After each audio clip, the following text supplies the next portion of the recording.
If you're going to live a big ticket life and do business in life on your terms, you got to do big things.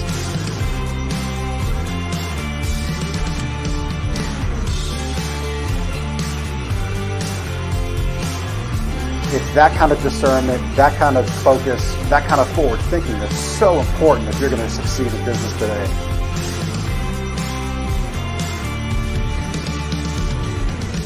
And so you unlock fortune and freedom without all the stress that normally comes along with it. The things that make your life successful so you do life and business on your terms.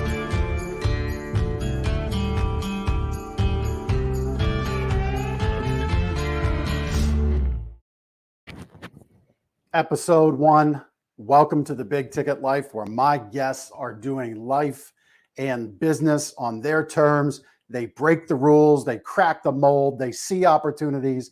They've had struggles, lows and highs, yet they've always remained focused on the goal, a life and business led by themselves on their terms, their way, unapologetically focused on their success, and most importantly, the success of those around them. We celebrate that success because we live the big ticket life. So I'm very proud to bring you this first guest. I'm so incredibly honored to bring you our guest today. This is a man who leads truly with his heart and who leads from the back. He's humble, gracious, extremely driven, and leans into people like no one I've ever seen. And I mean that. Getting to know him has been amazing. This is somebody who latches on to opportunity when he sees it like a dog on a bone soaked in gravy. This is a person who saw a business opportunity well overseas, flew 34 hours to get back stateside, have the lunch meeting, secure the deal, and then is back on the plane that night to fly back to business overseas. All of that in the midst of a great recession. On that note, I give you Sammie Knight. Sammie, welcome to the show. Good morning. Good morning. Thank you. What an honor to be your first. Wow, that's just an honor. Thank you. Yeah, it's great to have you with us here on the show. So I kind of brought you in on that intro about this business opportunity that you had landed or saw years ago. Let's fill the watchers and listeners in on the details there.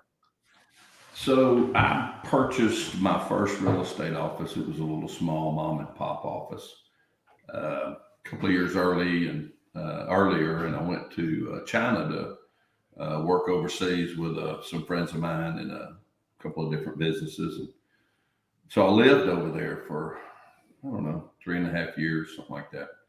And I kept seeing this thing on TV. We didn't get a lot back then. We didn't get a lot of English speaking shows. And I kept seeing on TV this bubble that was going to burst here in the States. And like I said, I had a little real estate company, and that was my plan, agency. And that was my plan, just kind of play, And I called my dad and I said, what are they saying about this bubble? And he told me, and I said, the one thing I've always been a big believer in is brands. And my business I had was a little small mom and pop local brand. Didn't really have a lot of expectations when I bought it, but really fell in love with the industry. And so I flew back to meet a gentleman that I heard was wanting to sell his REMAX office. And he told me, I told him I'm going to be able to come in for the weekend. And he said, you can either be here on Tuesday or somebody's going to buy it by Friday. Oh, wow. So I loaded up and off I went. My wife picked me up, went straight to the lunch and hopped back on a plane that night and went back. And then I merged the companies. That's kind of how we really got started in real estate. Yeah. Quite the opportunity. Go ahead. Sorry. Yeah. So just to kind of catch those listening and watching up. So this was 2007 or 2007. And right in the middle of the recession. And, that's what most people intelligent do. When they go full bore as an entrepreneur, they fly over and live in Shanghai, China. And then they get into real estate, and to really compound it, the recession was driven by the real estate industry, and the smart ones go out and they buy another real estate agency. Isn't that what everybody does? Well, it seems to be successful for yourself. But I want people listening and tuning in to like really dig in on the fact that it's 2007. The housing bubble is like bursting, popping. It's kind of like flooding across the nation regionally as it was unfolding. I recall in the summer of '08, we sold our first house and bought the house that I'm in here today, actually. And at one point, I was holding both mortgages for about 30 days, and that was a different time of life for sure. But for you, what I want people to understand is what tenacity, and when you believe in something, how you went and got it, even in the midst of a lot of things that most people would just take as, maybe the signs are saying not to do this. It's not a good time. But you talked about seeing that opportunity. You care to share any more about what you saw and the value of that opportunity at the time and the value of the brand? I know you're a big believer in the brand of REMAX. I think what I saw more than anything is, and I think about history. I've been around for a long time, and in my business career, we always have had ups and downs. And when there's a down, whatever that segment of the market brought that element down, it always rose the next run, And so I thought, well, I'm in it. Let's engage in it deeper. Let's invest. Don't run from it. Don't hide. And so I felt like when we turned this corner from the recession, we would get a great run. And so that was my reason for jumping in. I was raised by a man, my dad, who had a high school education, worked all his life, but he was the most positive thinker of anybody I've ever been around. And so I've always been that way. So I always tried to find what's that opportunity that's being presented to me today that'll help me tomorrow. And I've always been a guy, I say this way, but it's kind of like in a boxing match. I'm always the guy, instead of using my jabs, I lead with my chin and say, hit me, and go up to that line and stick it out. Yeah, that's right. Just say, hit me, no rope a dope, just hit me. And it's worked for me more times than not.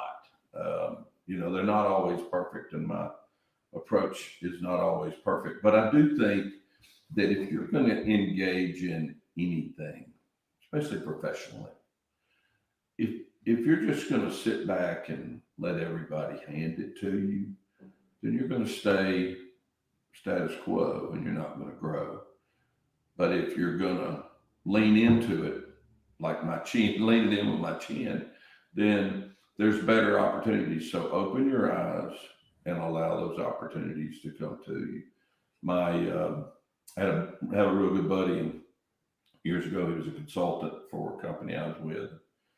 He told me, I was in corporate America at the time, and he told me, he said, and I climbed the ladder and I was in great position and all. And so we were talking about it, what's tomorrow look like and all that. And he said, let me tell you what tomorrow looks like. He said, in corporate America, there's two options. He said, one, especially on the growth curve, he said, one, they have a mold for you. It's called corporate America mold. And he said, you can step in that and become a part of that mold or get out. And I wasn't I try anything. I was growing and just kept taking chances, and they worked.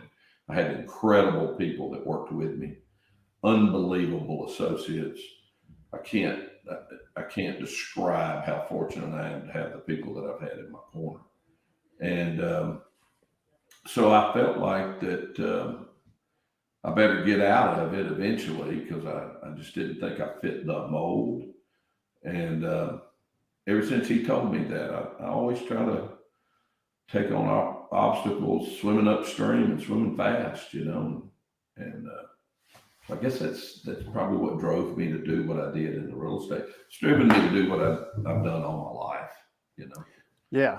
Well, I mean, and there's really kind of a backstory on the real estate. There's a backstory to the backstory, and it involves someone not showing up ready to do the work, right? Yeah. When you were looking to put a deal together, you care to share that story? You talking about when I got into real estate? I had I don't want to say it didn't show up. It's probably a better way to say it is I had a lady that was helping me with a real estate opportunity. And she brought a client to help me with this piece of property I was selling. And she came to the event, she came to the showing with a pair of pumps on, a skirt and a blouse, and we were showing land. And so I asked her, I said, "Where's your rubber boots? We got to get out here and show this land to these people." And she said, "Well, I don't have any rubber boots." And I said, "Well, you want me to go get some?"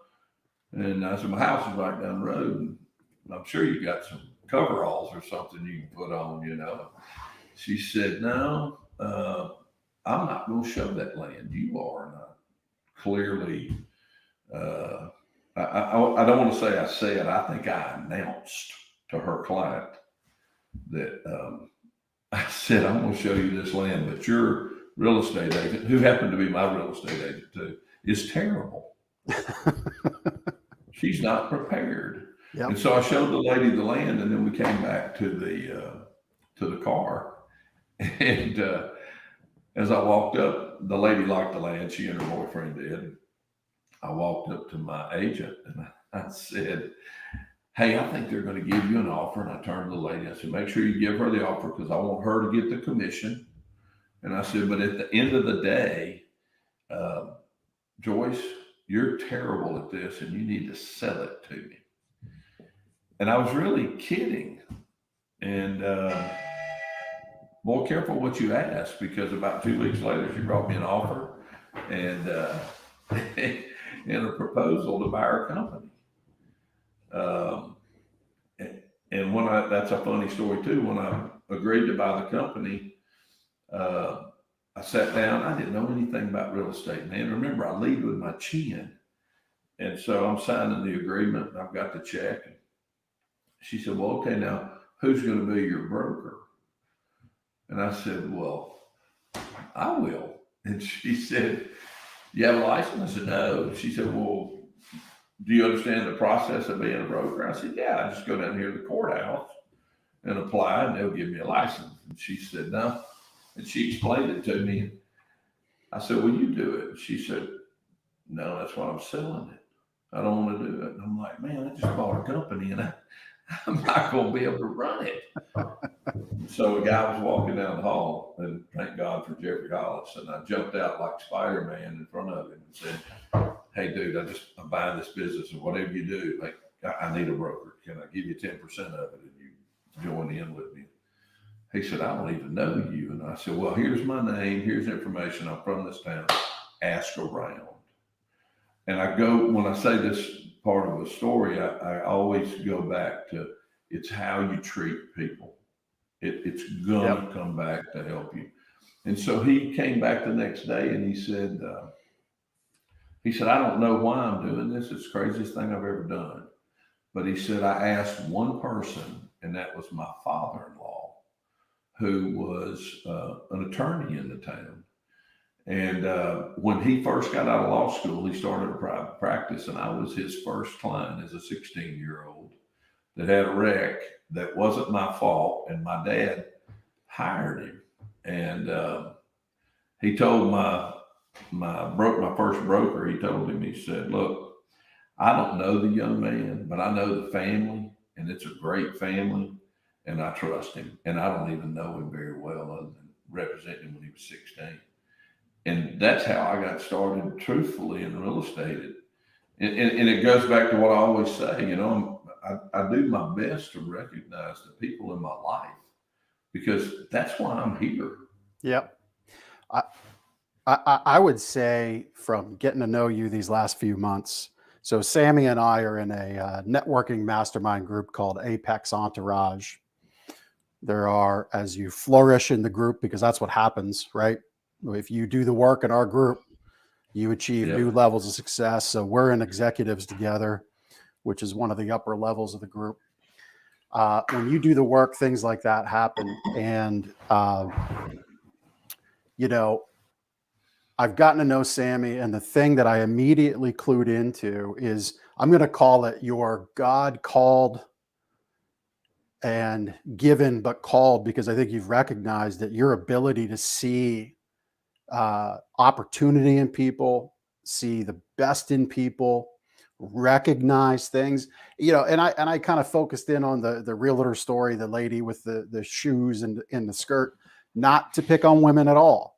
No, she's one of my dearest friends and has been all my life. I kind of figured as much, right? Like, I focused in on that to share that part of the story because I knew you would share with everybody watching and listening that you just straight up said, hey, this is not the greatest fit for you. Maybe I'm not sure where it all led, but you're friends now. So it obviously ended up positively and greatly, but you've got that ability to see greatness in people, which is fantastic. And I think more and more of our world needs it. It's why I called this episode Giving Happens First. When I heard a couple stories when I was preparing for this last week, that title just like kind of shot right into my head about this is the title of the show. So one of the other things you've talked about and shared is about living a legacy and then leaving it behind for others to pick up. You got that from your dad. You want to share what your father instilled in you there? Yeah, I told you my dad was a very positive thinker, and I was probably 13 or 14 years old when this happened. And my dad and I went to a funeral of a family member, and as we were walking out of the cemetery, we went to the graveside. As we were walking out of the cemetery, there was a headstone that we walked past of someone that was a family friend. And my dad stopped me and he said, "You see that?" He says, "Good father, good family man, good husband, good friend," listed all these things. And he said, "That is what you want to make sure you do while you're here on earth." And I said, "Oh yeah." Of course, fatherhood was not in my mind at 14 years old. And I said, "Oh yes, sir. Okay, that sounds good." And he said, "But what's most important is when you leave this world, make sure that you left absolutely every piece of good knowledge that you picked up in your life here so the next generation can be better." And man, that stuck with me all my life, and it'll stay with me till the last breath I take. But from that, I've always been a lot of class cut up back in my high school days and stuff, but I've always been a fan of people. So many times we look at people for what they can do for us. I look at people for what they mean to me. I try to look in someone's eyes when I speak to them, not to see their brain, but to see their heart. Because if your brain's connected to your heart, you'll make great decisions. And if I made a post today about sponsors. If I can help people see that, young folks, it doesn't matter. I am the old guy in the room, man. I'm 63 years old, and I feel like I'm 43, and I'm ready to go find more work to do because I just love it. But I feel like that's something that we all have to do. So, and I say this all the time, three most important things in business and life is people, people, people. And I went through an era where data was really getting big, you know, and technology was really getting big in my business career. And as we were going through these, you know, resources like information technology stuff, when I was younger, I would just always say, what about the person? You know, I watched corporate America go Amen. Yep. to the number and to the business. And I always felt like, what about the person? And I had an experience one time when I was in the food business. And it was really when I said, I got to get out of this world. We were going through data and we were talking about this number and hitting our profit for the end of the year. We were in the last 30 days. We were close. And so the company made a decision to lay a bunch of people off. And back then it was based on seniority. And so there was a lady that worked for me. And she was my youngest person that was a field manager. I had to lay one person off. And I was handling international sales and domestic sales for shelf-stable canned products. And I'll never forget looking in her eyes when I had to tell her that we were letting her go. And she had had a great year. And I told my boss before I left to go let her know. I said, look, man, what do we have to do? Let's sell our way out of this. And I'm a big proponent of selling. And when the chips are down, they ain't one way to make it work. You got to sell your way out of it. You cannot save your way to prosperity in business. It's proven it doesn't work, because when you save your way to prosperity, the next thing you got to do is sell your way out of the hole. That's right. You got to generate the income. Yep. And I remember a commercial back when I was a kid. I'm gonna date myself a little bit, but back when I was a kid, I remember watching this commercial, and it was it was either United or American Airlines, and it was a boardroom table, and it was the CEO of the company. He's walking around this table and he's handing out plane tickets, and he was talking about a conversation that he had with a big client, their largest client, and why they weren't going to do business going forward. And he was handing out plane tickets, and he was saying, we're going to go see these clients, because they had reached a point where they're selling from the ivory tower, or communicating from the ivory tower. And he was asked in the meeting, well, who's going to go see the client we just lost? And he said, I'm going to see that one. So he took in my mind back as a kid, he took the responsibility for the failure. And I believe as people that lead, we have to do two things. We have to take the responsibility for the failures, and we have to show the people that we work with that we truly care about them. Once your people that you work with know you care, leading's easy, man. Yep. It's a piece of cake. Yes, it is. Yes, it is. So a couple things here. Sammie, you might be seeing it. We've got comments coming in. So everybody, handful of people watching, love you. So please, anybody watching live, comment. We can maybe get to some questions at the end. I've got some more questions for Sammie to guide our conversation. You might have noticed me, Sammie, going off here to the whiteboard. I kind of thought this would be neat, because after we wrap up, I'm going to post this whiteboard back in with the title of our show. And when you're dropping these little bombs of knowledge and inspiration, I'm kind of putting the minute mark with a little subject. This way, you know, because everybody takes in information a little differently. Maybe you can go in and you got 5 minutes, but you want to come back, but you want to get 5 great minutes. So you go maybe to minute 20 right now, where Sammie talked about how you lead and how you recognize people and what they mean to you, which was great that Sammie just shared. So that's what I've been doing with the whiteboard. We'll continue to do that throughout the rest of our time together here. So 16 Hey, years old. I'm used to whiteboards. When I had teachers, man, they were putting my name on the board all the time. Well, your name's on the board in a good way. So, you talked about 16 with your dad, about living a legacy, leaving an impact, and then making sure you impart upon those that come up next behind you. What have you recognized or understood, or what are the ways that you look to leave your skills, your leadership, your impact on the world? How do you impart all that goodness that is you on the next person?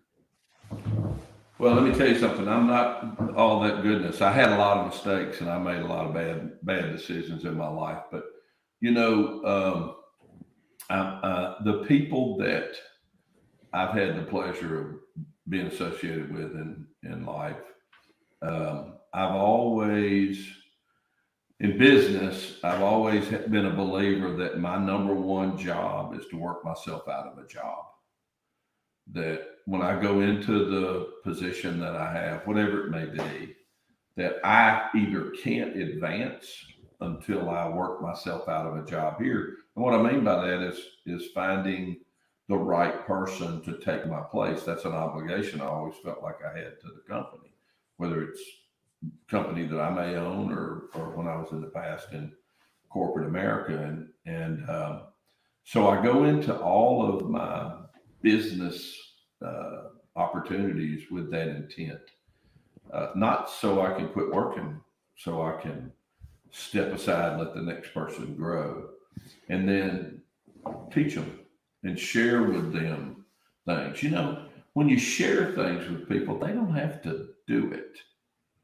But if you can just get in their head and make them see another path, if you ever get in there, then they're going to be a whole lot better than you are, because they're going to use their mind and your knowledge. And I'm a huge fan. 2 brains is like 3 people. Yeah. I mean, you're moving it forward together. Yeah, the old adage of 1 + 1 = 3. I mean, I loved that was another write down moment. About 26 minutes in, work myself out of the job, and that transcends multiple things: the legacy you want to leave behind, the impact you want to have on people, so you can share those skills, so they get leadership quality imparted upon them. But really, what we're doing there, like one of the things I talk about here about the mantra of living a big ticket life, doing life and business on your terms, is you can't be that chief everything officer. It's impossible, right? At least to reach a level of success where the fruits of the labor are enjoyable, right? Like if you're just on all the time, you're not there for the people who need you the most, like your family, like your team that you need to lead. You're just letting life impact itself upon you, and that's not a fun way to live.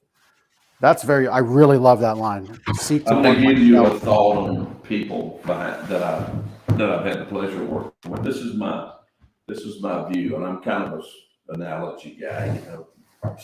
Stories. I like stories, but you've seen a street filled with leaves from the fall, and here comes a car racing through, and all those leaves roll up behind it, and it's almost like the vortex, it's just sucking it in.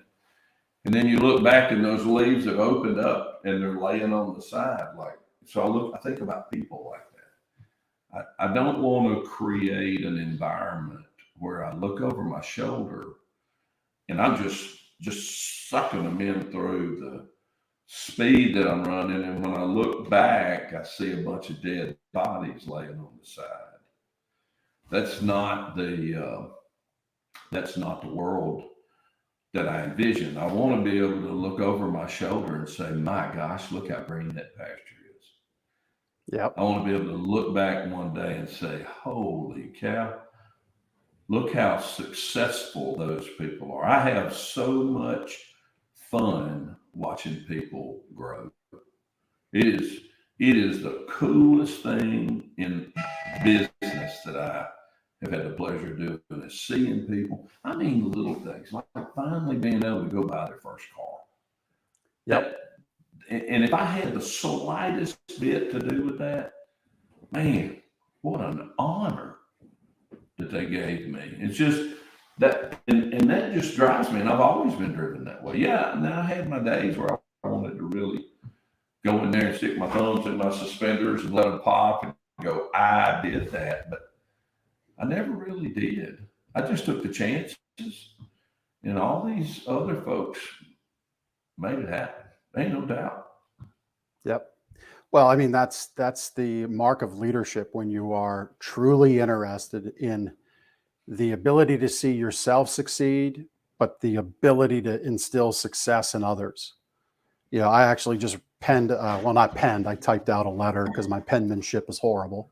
But I typed out a letter to 2 young ladies that really need to hear a message like that. And I said, I challenged them with your question that you shared at Apex Live of what are you looking for? I mean, you shared that on stage, and that hit like a 10-ton hammer to me. And I shared that with them, and I gave you credit. And I said, you know, you need to be clear on what that answer is. And it's not going to be, you know, you're young ladies. It's not going to be today. It's not going to be tomorrow. But a great question in your mind drives you to success. And you have to be interested in your success, because really the cold, harsh reality of the world is, by and large, the world doesn't care, right? The world wants us to be average. That's how the world works. But if we put these great questions in our mind, like what are we truly looking for, and we constantly work to that answer, it can lead to greatness. And I really feel it will for these young ladies. They got a great mother leading them in life. So I was very happy to be able to share your inspiration and pass that through to them. So that's just one very little way in which, that leadership quality. Wake up every day and run to, not from. Yep. We run from everything. Stop running from it. Stop running away. Run to the opportunities. And sometimes those opportunities you don't even know yet.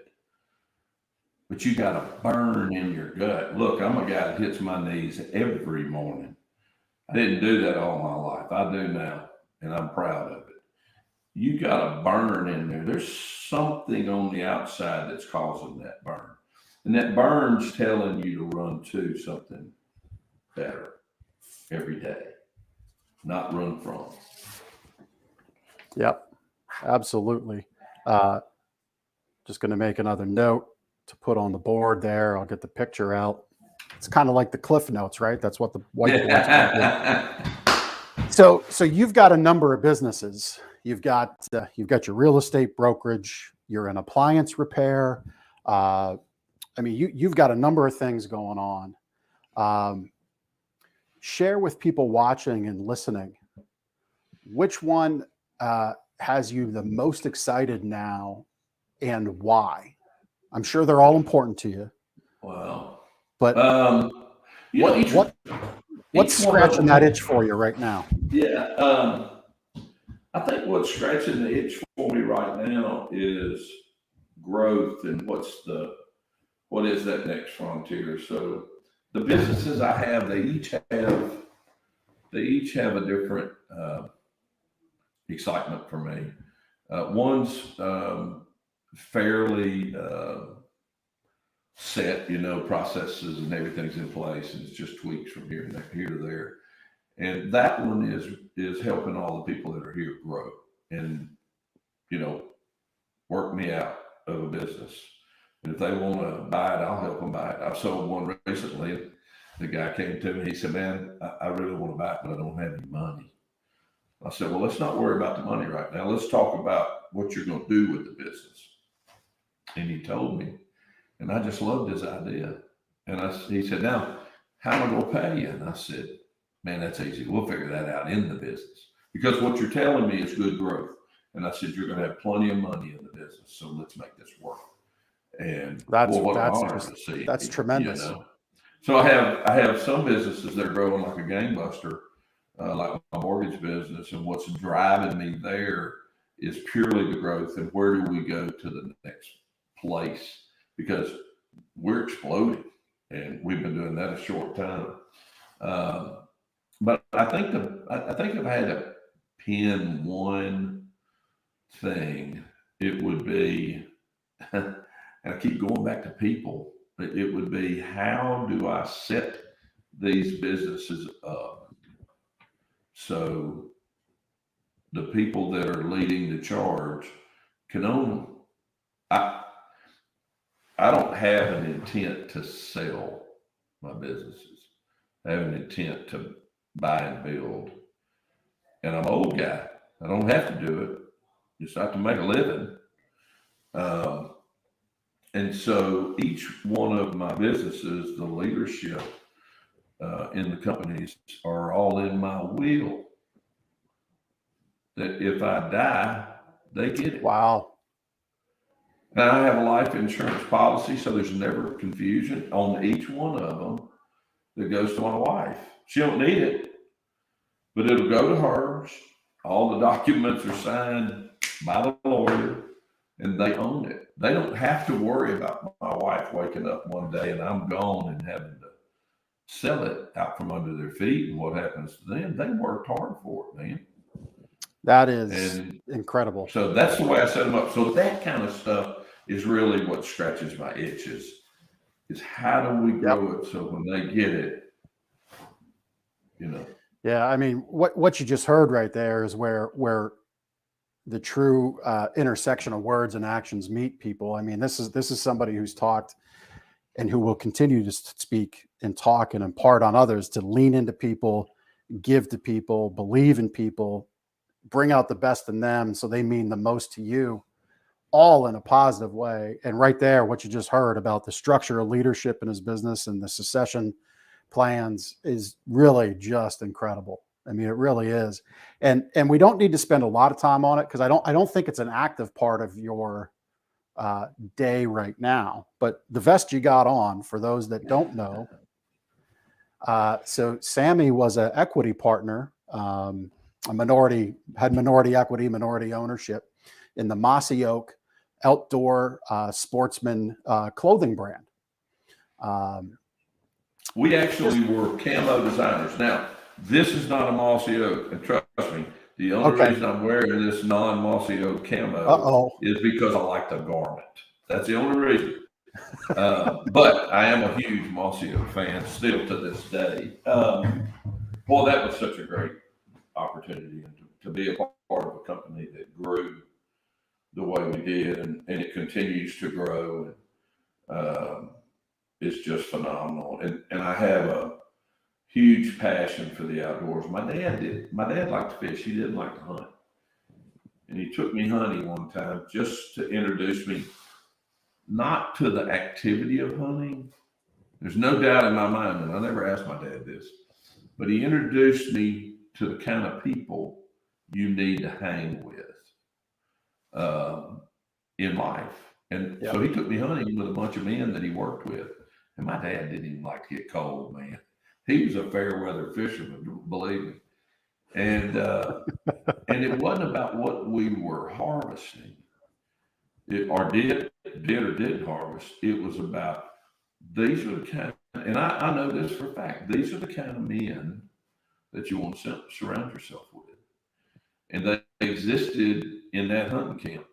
And he wanted to make sure that I got there. And I got to hear stories, and we got to, yuck and talk about the animals and so on and so forth. And Mossy Oak brought that to an incredible life for me, to not only were we very successful and they rewarded me quite well, and just a phenomenal business that continues to shine, but the passion for the outdoors, whether you wear camo or whether you don't, the passion for the outdoors is real. And you don't have to shoot an animal. You don't have to eat the fish. Right. But boy, what an asset we have and a resource we have to just go outside and enjoy it. And You talk about a mindset adjustment, go sit outside for an hour. That's all it takes. So you might have seen. So I used to hunt. I'll share a little hunting story. I saw your post with some orange on. Yeah. So back in the day, as a single guy, young man, I went with when I had a brief stint in construction, we'd go duck and geese hunting, and I love duck and geese hunting. Here in PA, it's in the fall. You talk about fair weather. The weather's nice, and we were some rough and tumble boys, so it was a whole day of fun. I'll just leave it at that, and I really enjoyed it. Then they take me deer hunting in Pennsylvania and tell me I got to get up the night before at like 4 a.m. to get out in the woods. We froze. I probably bought all the mossy oak stuff to go deer hunting, and I sold it that afternoon back and I haven't hunted since. But then I got my boys out, and when you talk about connecting back, getting with nature, enjoying what's around you. No, you don't have to. You don't have to shoot anything. We didn't see anything. We didn't see a squirrel that morning. But I will tell you, both boys, their mood, their connection with dad, my connection with my boys was incredible. And what your father touched on, making sure you get around the right people to bring this all home, is so important. I think our listeners have learned network's important. Who you hang around with is important. I call it behind the gate. So my successes a lot of times too have been driven by me being able to get behind your gate. Everybody has a wall. All right. Okay. Yep. And in order to make some sales happen, you got to get to know them a little better. And if you could ever get behind that gate, and it's teaching your kids, this is something that you protect behind your gate. But when you let somebody in there, make sure you get in behind their gate and y'all communicate. And the outdoors affords people that opportunity is to get behind the gate. It really, really does. Oh, there it is. I love that. There it is. Here. That's beautiful. There it is. As we wrap up, we didn't get to talk a lot about big ticket life principles, and that's all right, because I could listen to you talk all day, and I hope everybody listening could do the same. And if they can't, they should. And I mean that. I really mean that. But you shared with me a handful of charities that you're passionate about. Why don't you share with our listeners? You share with me you're passionate about Down syndrome charities, Champion Shoes, who is led by Mike Claudio, and then your church. So share with everybody a little bit about that and why you're passionate about those. So when I saw Mike, I'll start with Mike Claudio's. When I saw Mike Claudio's a Champion Shoes, he made a comment that instantly took my mind back to when I was about 7. And I got a new pair of shoes. I'll never forget it. My parents didn't have a lot. We didn't know we didn't have a lot, but I'll never forget that first pair of shoes I remember getting that weren't a hand-me-down. The reason I stopped getting hand-me-downs, I outgrew my whole family. I was 4 inches taller than the tallest person in my family. Definitely outweighed them. But I'll never forget that pair of shoes.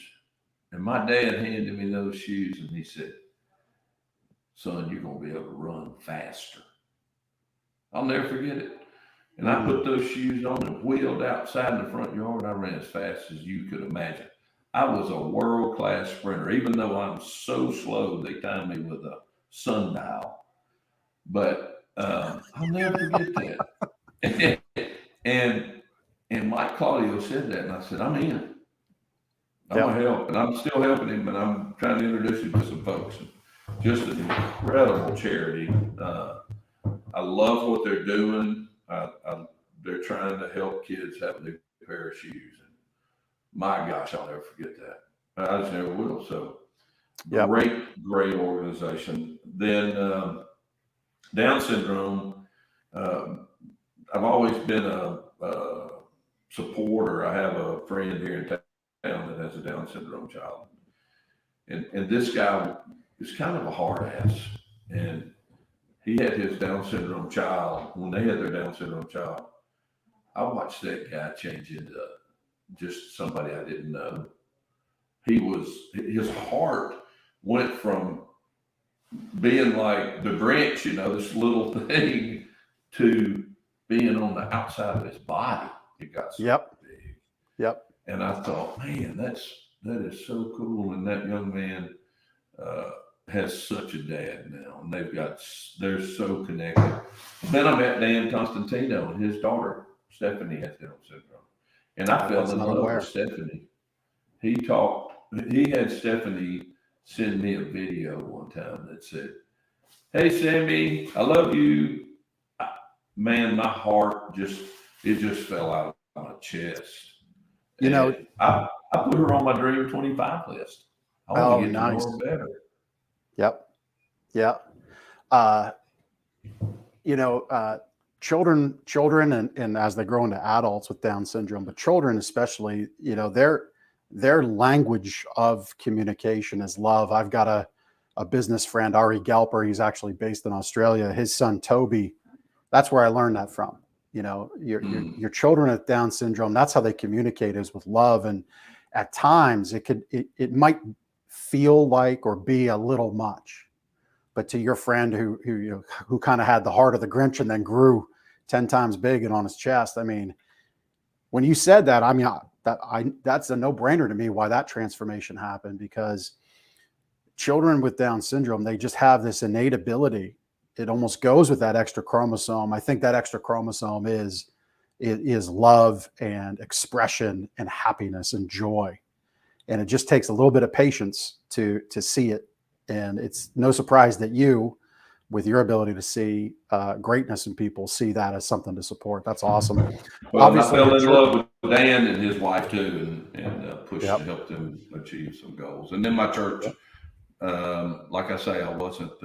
I was always a Christian man, but I wasn't a church going type person. I'm not a Bible thumper, but I do hit my knees every day, and that church gives me incredible value and rewards every day. And I'll always continue. But when charities roll along, it's got kids tied to them, I'm a sap. Yep. I think most of us are for that kind of stuff, for sure. As we wrap up, so we're at the end of 2021. We're rolling into 22. I personally love a big question asked of myself. I challenge others to do the same. What do you feel is the big question people should be asking themselves right now?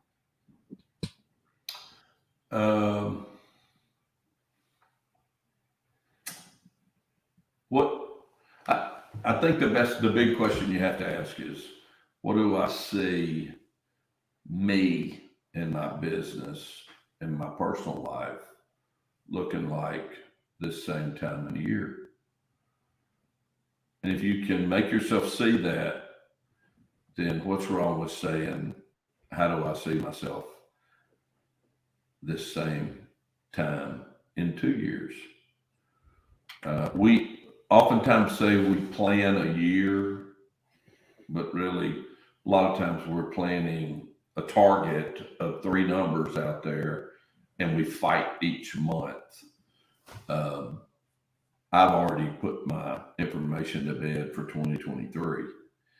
I'm not saying everybody can do that, but I am saying that you definitely can say in 2023, if you look at me then, this is who I'm going to be. And then you have to look at it every day. I set out a goal not to lose 80 pounds and then turn right around and gain 100 back, because I'm famous for having done that in my life. I set a goal to control my intake this year. That's my goal. And I did. Yep. And the foods I eat are different. I've lost some weight. Next year, my goal is to do something a little different than just my intake, because I got a pretty good handle on that right now. And so to me, I think you got to look in the mirror. The question I would ask is, what do I look like a year from now, to 2022? Yep. Well, that's a fantastic question for everybody watching, everybody listening to put in their brain. Write it down at your desk, write it down in your car. What do I look like 1 year from now, 2 years from now? Set that vision and set that course. Sammie, we very much appreciate you joining for the first episode.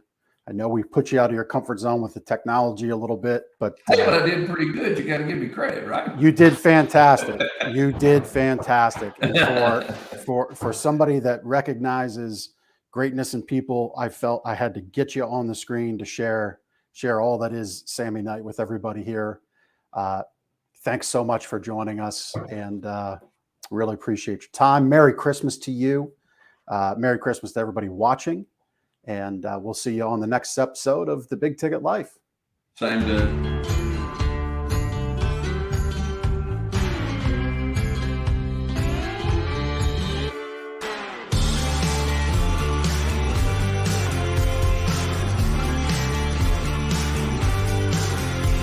If you're going to live a big ticket life and do business in life on your terms, you got to do big things.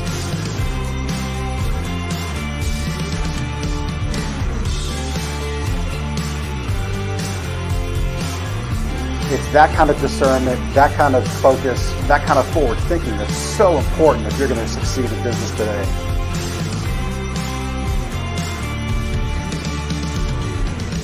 And so you unlock fortune and freedom without all the stress that normally comes along with it. The things that make your life successful so you do life and business on your terms.